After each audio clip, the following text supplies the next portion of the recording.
বন্ধুগণ, চলে আসলাম আজকে আবার নতুন একটি ভিডিও নিয়ে। তো এই ভিডিওতে শেয়ার করব হচ্ছে যে মাটির জিনিসপত্র বানানোর জন্য মাটি তৈরির তো প্রক্রিয়া। তো এটার জন্য ফার্স্ট আমাদের ভালো একটা মাটি নিতে হইব। তো এই মাটিগুলো যাতে আঠালো মাটি থাকে, এই মাটিগুলো আমি প্রথমে নিয়ে আমি ভাঙ্গিয়া গুঁড়া করে পানিতে ভিজায় রাখবো। তো এই ভিডিও বানানোর সময়, এই মাটিটা তৈরি করার সময় আমি মাটিটা গুঁড়া করি না। তো এই জন্য অনেক মাটিটা বানাইতে অনেক কষ্ট হয়েছে, মাটিটা গলাইতে অনেক কষ্ট হয়েছে। তো এই মাটিটা গলানোর জন্য আমি এই গামলার মধ্যে নিয়েছিলাম।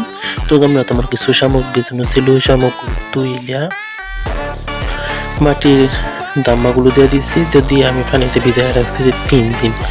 তো 3 দিন পরে এই মাটিগুলো আমি হাতে গুলে নিয়ে সাইকেল নিয়েছি। তো এই মাটি নরম কইরা আমি প্রথমে নিয়েছি একটা জালি দিয়ে ছাঁকছি, তারপরে পাতলা জালি দিয়ে ছাঁকছি।